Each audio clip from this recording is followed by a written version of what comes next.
हाँ बच्चों, कैसे हो? कल तक मैं आपको व्याकरण बता रहा था। आज मैं एक नया टॉपिक बता रहा हूँ आपको। सरल भाषा में सीखें विज्ञान।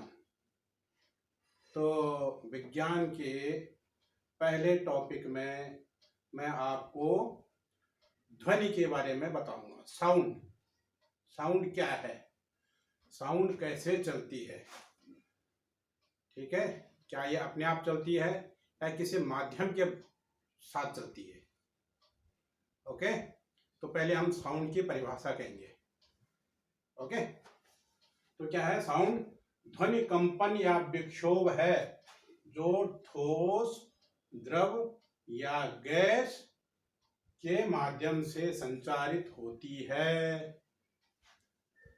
एक्चुअली क्या है, जो ध्वनि होती है वो खुद नहीं चलती है। ध्वनि क्या, केवल एक कंपन है, वाइब्रेशन। ओके, वो वाइब्रेट करती है। मानिए सामने ही आप ये है,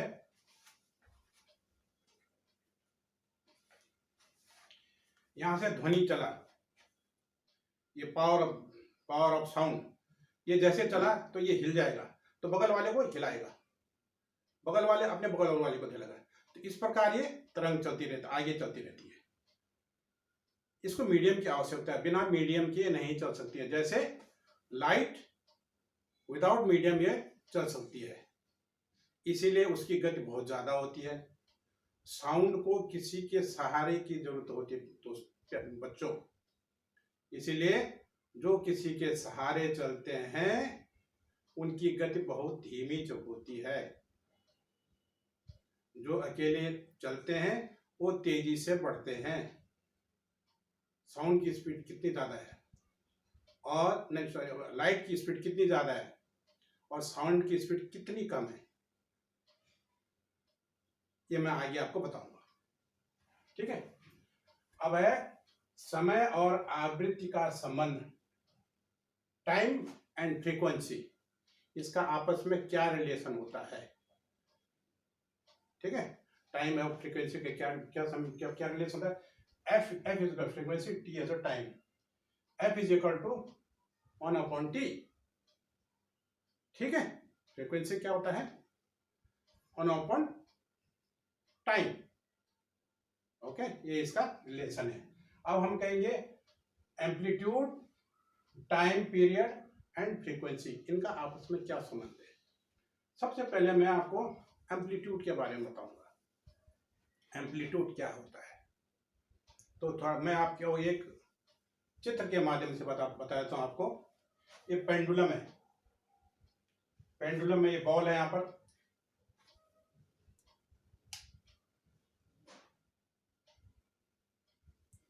ओके। अब इस बॉल को हम इधर ले आएंगे, सी तक लाएंगे, ये एक्सट्रीम पॉइंट है, यहाँ तक लाएंगे, छोड़ देंगे इसको, ये फिर यहाँ तक बी में चले जाएगा। ये एक्सट्रीम पॉइंट है, यहाँ भी लास्ट है, जैसे झूला झूलता है इस प्रकार पेंडुलम में झूल रहा है। तो ये जो एक्सट्रीम पॉइंट है यहां से लेकर इसके टाइम का ये जो है, ये क्या है? एम्पलीट्यूड है इसका। ओके, इसका क्या है? एम्पलीट्यूड। जब इसका मैं आपको ग्राफ के माध्यम से बताना चाहूंगा आपको। ये सेंटर पॉइंट हमारी ये है, अब ये यहां से चला लाइक दिस, तो इसका जो एम्पलीट्यूड होगा, जो यहां से लेकर या कितना इसने विक्षोभ किया, कितना विक्षोभ किया इसने, लास्ट है तक कहां तक गया, तो इसका ये पॉइंट क्या हो जाएगा? ये एम्पलीट्यूड हो जाएगा, राइट? सो कहिए एम्पलीट्यूड। ओके, अब क्या है? टाइम पीरियड है। अब क्या है टाइम पीरियड का, क्या होता है? आपको फ्रीक्वेंसी को हम क्या कहते हैं? इसका जो यूनिट होता है वो हर्ट्ज होता है, हर्ट्ज, हर्ट्ज, किलो हर्ट्ज। जैसे अब नापने को क्या कहते हैं हम? Centimetre, millimetre, metre. लिक्विड का क्या कहते हैं हम? लीटर, लीटर होता है। और वेट के लिए क्या होता है? ग्राम, किलोग्राम होता है। वैसे ही साउंड को नापने के लिए हम हर्ट्ज। अब ये हर्ट्ज क्या होता है? जो हर्ट्ज जो यूनिट बनाया है कि 1 सेकंड में कितना वो पेंडुलम कितने बार झूला, तो वही उसका हर्ट्ज होगा। सपोज मैं ताली बजाता हूं, 1 सेकंड में केवल एक ही ताली बजाओ, तो क्या होगा 1 हर्ट्ज, राइट। अब उसे ही अब हम उसको इसकी फ्रीक्वेंसी को बताते हैं, बढ़ा देते हैं, 1 सेकंड में 2 हर्ट्ज, वही हमने और बढ़ा दिया, हमने 1 सेकंड में 3 हर्ट्ज, सेकंड में होगा, सेकंड में वो कितनी आवृत्ति, कितनी फ्रीक्वेंसी हो रही है उसकी, 1 सेकंड में कितनी फ्रीक्वेंसी होती है, वही उसका हर्ट्ज होगा। अब हम 1 सेकंड में 6 मार दें हमने, 6 हर्ट्ज होगा, ठीक है। जितनी फ्रीक्वेंसी ज्यादा होगी उसका आवाज उतना ही तेज होगा, राइट। आप समझ रहे हो ना। मैं आपको गिटार के माध्यम से बताना चाहूंगा आपको।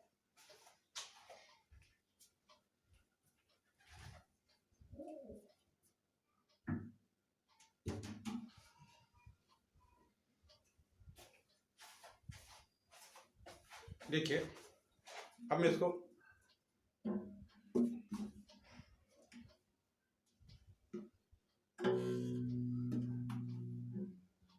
आवाज करना बहुत कम है, क्योंकि इसकी आवृत्ति बहुत कम हो रही है, वो इससे बढ़ गया। मैं इसके स्ट्रिंग को और वो कर खींच देता हूं मैं,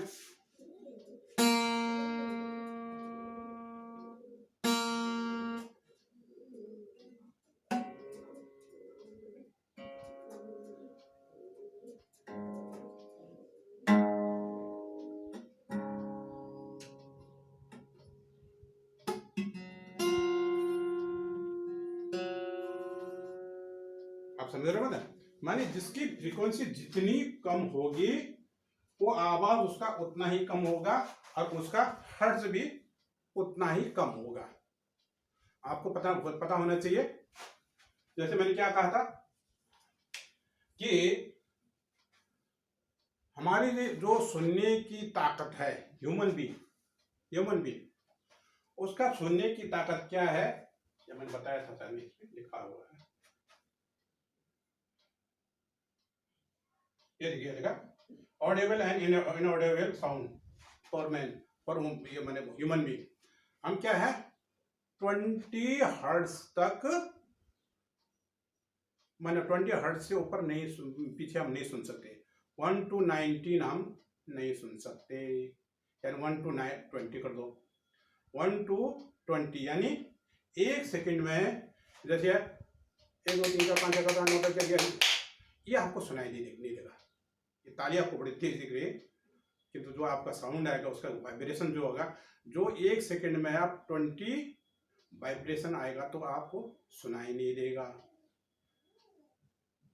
ठीक है। और 1 सेकंड में 20,000 जो आपका हर्ट्ज है, यदि वो होगा वो भी सुनाई नहीं देगा। माने 20 हर्ट्ज से कम और 20,000 से ज्यादा एक ह्यूमन बीइंग इसको सुन नहीं सकता। कारण क्या है, आप कहेंगे आप क्यों कह रहे हैं ऐसे? कारण ये है, हमारे जो एक कान है, कान के अंदर एक ये कान है आपका, एक कैनाल हो गया, यहाँ पर एक झिल्ली होती है, पर्दा कहते हैं इसको, आपने सुना होगा पर्दा। भाई ज्यादा चिल्लाओ मत, भाई कान के पर्दे फट जाएंगे हमारे, बोलते ना हम घर में, सुना होगा है, ज्यादा चिल्लाओ मत भाई, ये क्या कान फोड़ने वाला है, आवाज आ रहा है।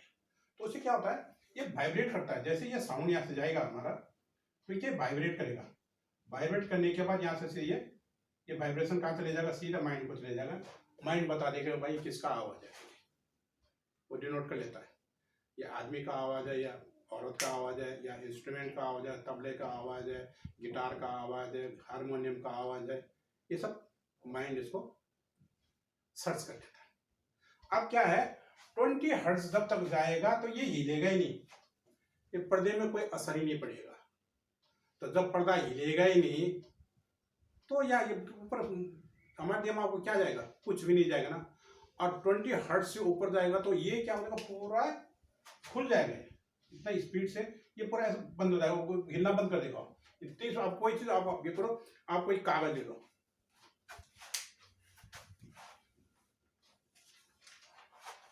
ये कागज है मैं, अब मैं आपको फूकता हूँ इसे, इधर उधर हो रहा ना, किंतु इसके जोर से फूकना दिए इधर आएगा नहीं, पर उधर चलेगा। आप समझ रहे हो? ऐसे ही हमारे कान के पर्दे होते हैं, जब यहां से कोई साउंड जाता कान में तो ये हिलता, इसके अकॉर्डिंग उसको वो आवाज उसका कहां चले जाएगा, हमारे दिमाग में चले जाएगा। अब आपका जो दिमाग सर्च करता है, जैसे आपका फोन में देखिए या आपका कंप्यूटर में देखिए, सर्चिंग के लिए जाते हैं, सर्च डालो भाई और लगा दिया उसको, भाई ये हमें चाहिए तो सर्च करके बताया था। तो वैसे ही माइंड में हमारा वही कंप्यूटर है, जैसे ही वहां ध्वनि पहुंचेगी वो सर्च करता है कि क्या है, कहां से आएगा ये, ओके, उसके अनुसार उसको डिनोट कर लेता हूं, राइट। किंतु 20,000 से ऊपर जाए क्या हो जाएगा, पर्दा पूरा अंदर चले जाएगा, आवाज कहां से आना है। जब ये पूरा ये ऐसा हो गया तो क्या आवाज नहीं आ जाएगा, इसलिए आदमी उसको सुन नहीं सकता। और एक बात बोलो, जानवरों में 20 हर्ट्ज से नीचे सुनने की भी उनकी भी क्षमता होती है, कुत्ते, बिल्ली, गाय, बैल। देखिए जब भूकंप आता है तो आदमी को कुछ पता नहीं चलता है, जब तहस नहस हो जाता तभी आदमी को पता चलता है, भाई पूरा पंखे हिलने लग गए, पूरा बेड हिलने लग गया, मकान हिलने लग गया, तब आदमी दौड़ता है, राइट। किंतु कुत्ते 20 हर्ट्ज से नीचे की ध्वनि को सुन लेते हैं, उनके जो आपका यहाँ पर आपके कान का जो पर्दा है उसकी इतनी ताकत है कि 20 हर्ट्ज से नीचे भी वो आपका हिलने लग जाता है, इसलिए उसको साउंड का पता था, वो साउंड पता चलते भगने भगने जाते हैं। आपने देखा होगा, सुना होगा आपने कि कुत्ते माने जानवर जो भी होते हैं पहले ही आवाज हो जाता है, क्या होने वाला, पहले भग जाते हैं, दौड़ने लग जाते हैं। समझ रहे हैं? ये क्या है, उनकी क्वालिटी है, उनको भगवान ने दे रखा है। उनका जो कान के पर्दे इतने सेंसिटिव होते हैं कि 20 हर्ट्ज तक भी वो सुन सकते हैं, 20 हर्ट्ज से नीचे भी सुन सकते हैं, किंतु हमको हमारे कान का ताकत के 20,000 तक की है, उससे ऊपर या नीचे नहीं सुन सकती। समझ रहे बात है? क्लियर? आगे बढ़े तो ठीक है। फ्रीक्वेंसी क्या है, 1 सेकंड में एक अर्थ माने फ्रीक्वेंसी, उसकी आवृत्ति कितने बार हो रही है। मैंने आपको आवृत्ति फ्रीक्वेंसी क्या है, 1 सेकंड में 1 hertz, 2 hertz, 3 hertz, 4 hertz, 5 hertz, ये बढ़ता रहेगा। मन 1 सेकंड में उसकी फ्रीक्वेंसी कितनी हो रही है वो उसका हर्ट्ज हो जाएगा। जैसे एक से मैंने आपका 1 centimetre, 2 centimetre, 3 centimetre, 1 inch, 2 inch, 1 feet, 1 metre, ठीक है। तो वही इसका साउंड का हर्ट्ज में आएगा। और आगे अब चले बच्चों, अब क्या है, इस टाइप का ये बनेगा। अब ये क्या, ये जो जितने बनेगा ये क्या है, आवृत्ति है, आवृत्ति है, फ्रीक्वेंसी है, ओके। अब कहेंगे पिच। पिच क्या है, पिच क्या है, ये क्वालिटी ऑफ साउंड है। हम गाना गा रहे हैं, डुएट सॉन्ग कर रहे हैं, डुएट सॉन्ग में सामने जो डायरेक्टर बोलता है, एक गायक होता है, एक गायिका होती है, और वो कहते हैं गाओ तो जन गण मन अधिनायक जय हे भारत भाग्य विधाता, ठीक है। आदमी का ये आवाज आएगा, किंतु जो फीमेल होगा उसका अलग आवाज आएगा। सेम है, उनको जो आपको साउंड का पिच दे रखा है, मैं इसमें बोला। अब जैसे जन गण मंगलदायक जय हे भारत भाग्य विधाता, जय हे जय हे जय हे जय जय जय जय हे। क्यों? मतलब अभी आपका पिच कितना था? एक लेवल पर था, किंतु उसके बाद आपका पिच बढ़ा दिया। ठीक है, वो क्या है? आपको जो रिक्वायरमेंट, अकॉर्डिंग योर रिक्वायरमेंट आपने कैसे गाना है। कई बार आपका पिच हाई हो जाता है, कभी लो करना पड़ता है। ठीक है, ये आपके गाने के अनुसार जो उसका रिक्वायरमेंट क्या है, आपको जो गाने का रिक्वायरमेंट क्या है, इसी के अनुसार आपको पिच बढ़ाना पड़ेगा, लो पिच या हाई पिच। ओके, गाने में होता है ना, हर उसमें लो पिच और हाई पिच चलता रहता है। इसको कहते हैं पिच। क्वालिटी क्या है? अब आपको देखिए, आप ड्रम बजा रहे हैं, हारमोनियम बजा रहे हैं, पियानो बजा रहे हैं, गिटार बजा रहे हैं, गाना वही है, जन गण मन अधिनायक जय हे भारत भाग्य विधाता, पंजाब सिंध गुजरात मराठा द्राविड़ उत्कल बंगा। अब देखो इसमें क्या, हारमोनियम भी बज रहा है, पियानो भी बज रहा है, गिटार भी बज रहा है, तबला भी बज रहा है, ड्रम भी बज रहा है। ओके, सब कुछ बज रहे हैं, किंतु उनकी क्वालिटी क्या होनी चाहिए? एक ही होनी चाहिए। हर का साउंड अपना अलग अलग है, किंतु उनका जो साउंड आना चाहिए हर का अकॉर्डिंग जनगण मन आने चाहिए। ये नहीं कोई और बजा रहा है, ये उधर बजा रहा, सब ऐसे हो जाएगा, ऐसा नहीं होना चाहिए। ये क्वालिटी, इसको क्वालिटी, आपको साउंड की क्वालिटी आनी चाहिए उसमें, राइट? इसको कहते हैं quality. Audible and inaudible sound मैंने बता दिया आपको। तो इंसान होता है, जो ह्यूमन बीइंग होता है, वो 20 हर्ट्ज से नीचे नहीं सुन सकता और 20,000 हर्ट्ज से ऊपर नहीं सुन सकता है। जानवर सुन सकते हैं। अब देखो noise and music. Noise and music, एक शोर शराबा और म्यूजिक क्या चीज है? म्यूजिक को आपको सुनने की आदत है, वही सामने आपका सायरन बजने लग गया है? तब आपका म्यूजिक चल रहा अच्छा सा, आप जनगण मन गाता, अंदर किसी ने मिक्सी चला दी, तो आपको कितना इरिटेशन होगा। म्यूजिक क्यों? मैंने म्यूजिक उसका एक ताल होता है, उसका एक सिस्टम होता है, उसकी एक क्वालिटी होती है जो आपको अच्छा लगता है। किंतु वही आपका इंस्ट्रूमेंट जो होते हैं, अभी आपका हॉर्न बजने लग गया, मशीन चलने लगी, ग्राइंडर चलने लग गया, तो इसको होते नॉइज, राइट? अब इसका ना नॉइज पोल्यूशन, जैसे एयर पोल्यूशन होता है, वाटर पोल्यूशन होता है, वैसे नॉइज पोल्यूशन भी होता है। आपने देखा होगा हॉस्पिटलों में, देखा होगा आपने, देखा होगा बाहर तो साइन बोर्ड क्या लगे रहते थे, या स्कूल के पास लगे रहते हैं, हॉर्न नहीं बजाएं, ठीक है, हॉर्न के लिए कट लिखा रहता है, हॉर्न मत बजाएं। इससे क्या होगा? नॉइज पूरा अंदर क्या है, मरीज बैठे हैं, उनको कितनी परेशानी होगी। ओके, इसको कहते हैं नॉइज पोल्यूशन।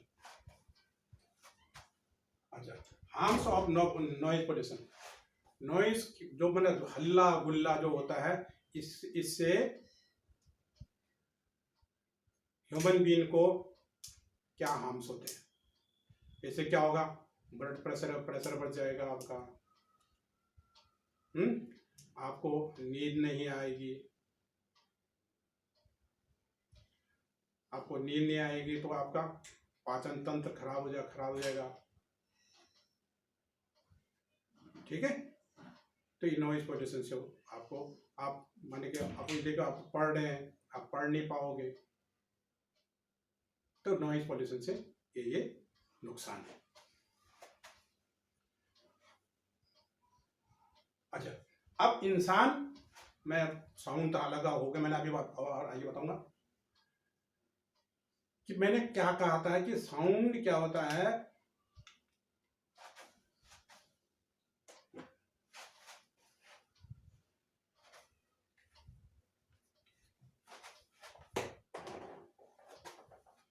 देखो देखिए आप, एक है, दूसरा ये, तो जैसे साउंड है ये हिलेगा, ये हिलेगा, इसको टक्कर मारे, ये इसको टक्कर मारे, ये इस प्रकार वाइब्रेट होता रहता है, साउंड इस प्रकार चलता रहता है। अब क्या है, ये साउंड जो है इसमें इसकी जो स्पीड है तो सिचुएशन के अनुसार ही बढ़ता और घटता रहता है। जैसे आप लोहे में साउंड करेंगे, अब एक आपको एग्जांपल बताता हूं मैं।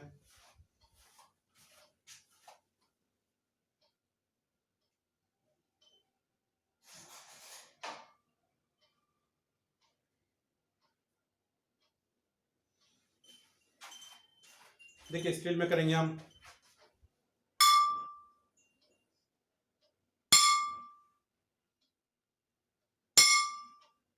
आपको क्या आवाज ज्यादा आ रही है, कोई चीज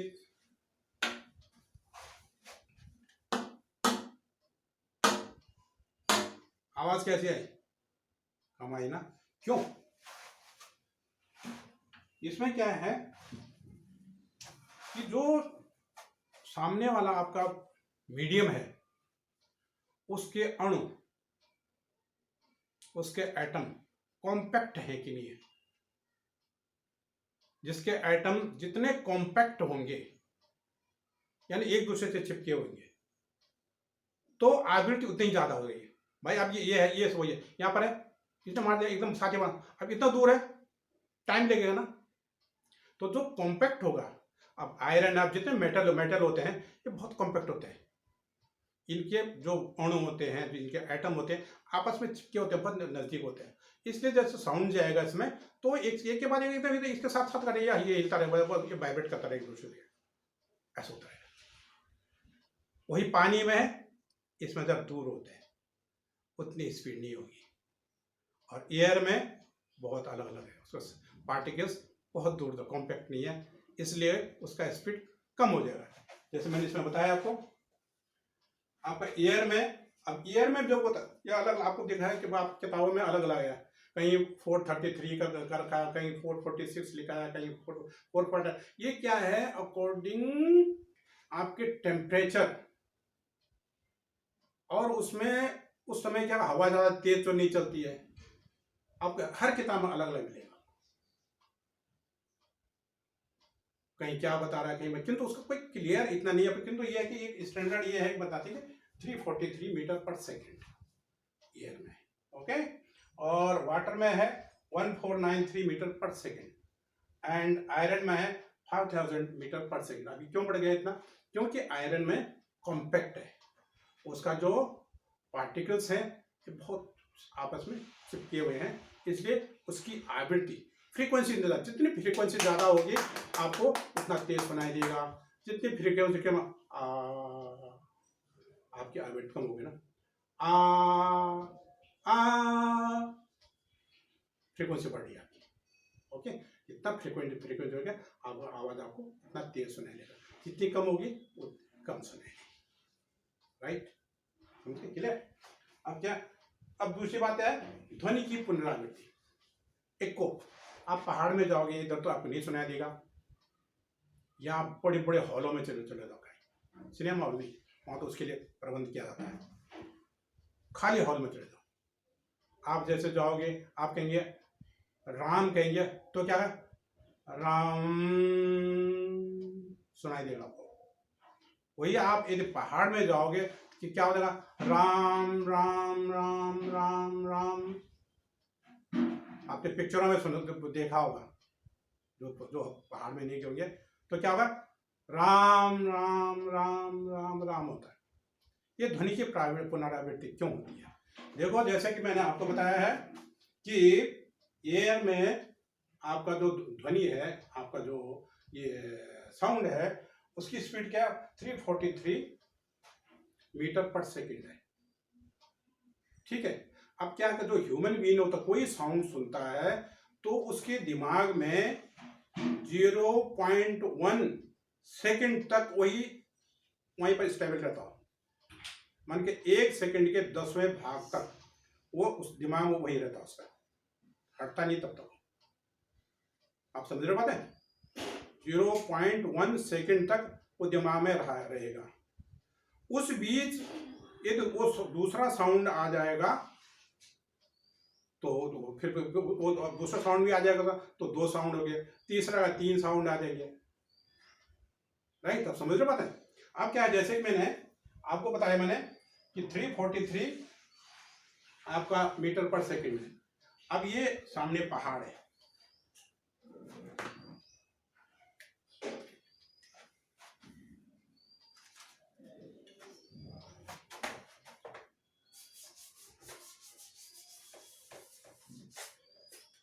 यहाँ पर पहाड़ है, यहाँ पर आदमी खड़ा है। राइट? अब क्या होता है कि आप क्या बताया मैंने कि 343 मीटर पर सेकेंड है, और आपका माइंड में कितने टाइम तक रहता है? 0.1 सेकेंड तक रहता है। तो multiply by 0.1 is equal to क्या हो जाएगा? 34.3। ठीक है। अब क्या एको का आने के लिए क्या होगा भाई, इसने यहाँ जाना है, फिर वापस आना है,